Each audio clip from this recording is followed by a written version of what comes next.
Arrancamos con nuestro debate de hoy. Vamos a ver qué pasó, cuál fue el recuento de daños de este primer proceso, primera prueba que vive el INE en su construcción institucional con la designación de los consejeros electorales en los 31 estados de la República y el Distrito Federal. Y para discutirlo me da mucho gusto que esté con nosotros, como ya lo he estado otras veces, usted lo conoce, Javier Santiago, consejero electoral. Javier. Mucho gusto, muchas gracias por la invitación.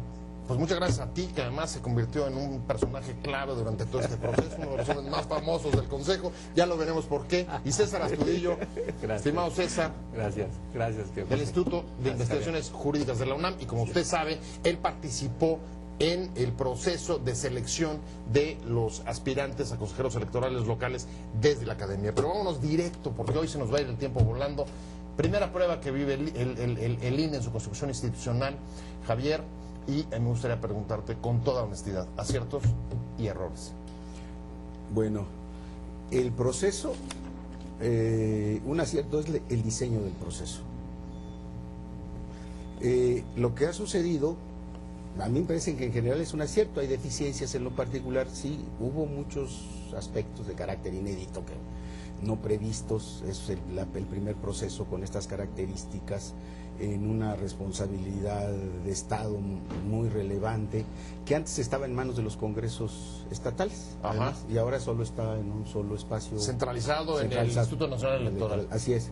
Pero yo quisiera ir al asunto de la evaluación que hacen algunos actores. Ajá. El asunto es de visiones. Hay dirigentes de algunos partidos políticos que juzgan que no fue un proceso transparente y que está cargado rumbo a otro partido político. Aquí me parece que la visión de estos dirigentes de partido pues está desde la perspectiva pues de la vieja cultura política, en que eran los partidos en los congresos locales quienes designaban a los consejeros electorales.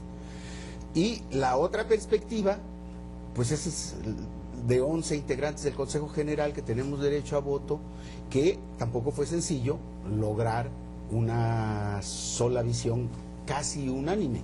Entonces, existen esas dos visiones en que pues unos quieren instrumentar a la antigüita y otros que pues estamos en la lógica de que pues la ley nos da la atribución a nosotros y pues nosotros juzgamos cuál es el equilibrio profesional y político que debe de existir en los consejos locales. Bueno, pone sobre la mesa un par de aciertos y dos visiones o cuestionamientos de los partidos. César, tú compartes, de lo que trato de interpretar de lo que dice Javier, que el problema es que los partidos perdieron el control en la selección de los candidatos y están enojados. Puede ser. Yo también considero que un acierto es que haya habido un proceso. Porque incluso si vemos la otra parte, la que le toca al Senado, que tiene que elegir a los magistrados, es que ahí no hay proceso. Al menos aquí existieron algunas etapas claramente identificadas. Yo también encuentro, digamos, que hacia el futuro hay varias cosas que se pueden mejorar, pero me parece que se tuvo capacidad de ir abriendo y cerrando las etapas y que fue claro lo que sucedió en cada una de ellas. Ciertamente hay descontento por, digamos, algunas cosas que la verdad yo no tengo elementos para decir si son así o si no son así, de que haya habido un voto en bloque o no voto en bloque, pero realmente al final tenemos un resultado, es un resultado en tiempo. Pero no tanto me preocupa esto, sino me preocupa ya lo que está ocurriendo en este mismo instante, en donde, por ejemplo, en algunos estados de la República están ahora mismo tomando posesión y donde es claro que hay una renovación de las cabezas. Finalmente, los consejeros electorales son las cabezas, pero el cuerpo de esas instituciones sigue siendo exactamente el mismo. El ideal hubiera sido acompañar este proceso, no dio tiempo, entiendo, es una cuestión de calendario, es una cuestión de planeación legislativa, acompañar este proceso de renovación de la cabeza con el proceso de una vez de erección del Servicio Profesional Electoral Nacional. No fue así y hay que decirlo, mientras el INE estaba designando a los consejeros, los que estaban saliendo estuvieron moviendo sus piezas, es decir, hubo mucho movimiento de quitar un director, meter un director, poner, es decir, alinearon a mucha gente que es la que va a operar las elecciones. Y entonces esa parte es la que realmente me preocupa, ver cuál va a ser la visión que ahora van a tener los consejeros de su trabajo y de ver si les da tiempo en esta semana, porque el próximo miércoles inicia el proceso electoral, de, así como ellos pasaron un proceso de varias etapas, también ellos para la ratificación o para la designación de los nuevos funcionarios, que son los que realmente tienen el trabajo técnico operativo, hacen también una revisión, porque si se queda todo como está, pues repito, lo único que habremos cambiado son las cabezas, pero todo el cuerpo, que es quien tiene buena parte de la operación, seguirá siendo el mismo y eso es preocupante. A ver, interesante, retomo lo que dice César, el cuerpo no se cambió, las cabezas sí, y uno de los, bueno, el objetivo central por el que se hizo la reforma y se creó el INE en sustitución del IFE, Javier, lo hemos comentado hoy aquí, fue quitar, digamos, la influencia de los poderes locales, los congresos, decías tú, en la designación de los consejeros locales. ¿Se logró a través de este proceso, sí o no? Categórico, pues es no, porque en esto ¿No se logró? No, plenamente no. Se dio un paso en alejar de la decisión del nombramiento de los consejeros a los congresos y a los gobernadores. Pero lo que dice César es correcto, o sea, faltó todo el resto de la estructura, nada más que hay un detalle. Depende cómo actúen y la visión que tengan los consejeros que lleguen, porque tienen la atribución de cambiar a la estructura. También. O sea, aquí, parte de su mandato es renovar las estructuras locales. Bueno, no tienen mandato de renovar, pero pueden hacerlo, porque eso está dentro de sus atribuciones legales. Okay. Aquí también es una cuestión de decisión y de visión que tenga, y de compromiso institucional y de visión de Estado que tengan los consejeros locales. A nosotros nos tocó la responsabilidad de elegirlos a ellos, pero ellos tienen su propia responsabilidad en su entidad federativa. Ahora, si ellos se dejan presionar, se dejan chantajear, o sea, pues nosotros no podemos responder por ellos en eso. Creo que ayer la sesión del Consejo General fue nítida y transparente en el sentido de que pues resistimos las presiones. Las presiones de algunos dirigentes partidarios. Las presiones públicas. ¿No? Presiones, dice Javier, y yo te preguntaría, César, desde tu ángulo, no como actor, sino como observador, ¿qué daños crees que haya que reparar de este primer proceso en el que sí, en efecto, los cuestionamientos fueron fuertes de parte de los partidos? Creo que incluso algún consejero electoral hizo un recuento de todas las descalificaciones que se habían vertido sobre la mesa. ¿Cómo ves tú ese saldo? A ver, yo creo que lo que sucedió ayer también nos deja ver que no hemos comprendido bien lo que se quiere realmente con la renovación de las cabezas de las instituciones, porque muchos, lamentablemente debo decirlo así, muchos aspirantes, muchos de ellos ahora son consejeros, tampoco entendían el cambio. ¿Por qué? Porque, repito, pensaban que todo era como se hacía antes y que, digamos, todo podía ser sujeto a negociación. Realmente, yo incluso utilicé una vez mi columna, digamos, del periódico para decir, créanse realmente que están llegando por sus méritos y por sus aptitudes.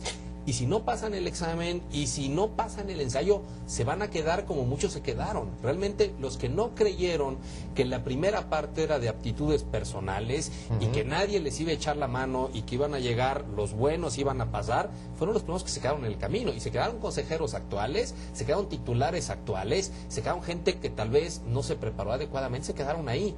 Claramente después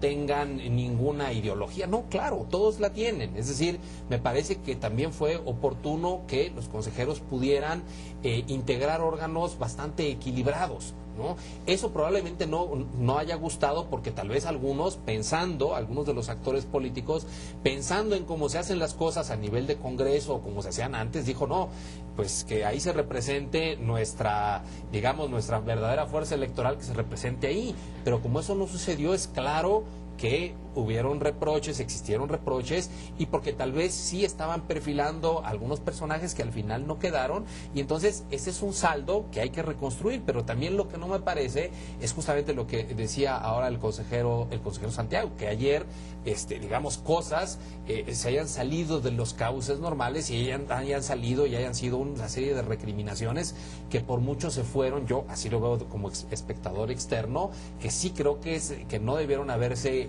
señalado, porque dejan ver que realmente todos luchaban por sus intereses y por poner a sus afines, al menos de parte de los partidos políticos, y eso no sucedió. Parto de este último señalamiento de César, Javier, y es en efecto, cuando hablan de vieja cultura política, de vieja manera de hacer las cosas, uno de los puntos centrales de la operación de este tipo de designaciones ha sido el reparto de cuotas, y fundamentalmente ha sido un reparto de cuotas con los partidos. Quiere decir que esta vez, tú dirías tajante, no hubo reparto de cuotas con los partidos, y dos, si no hubo entre los partidos, hubo reparto de cuotas dentro de los propios consejeros, que es un poco lo que los partidos han querido señalar.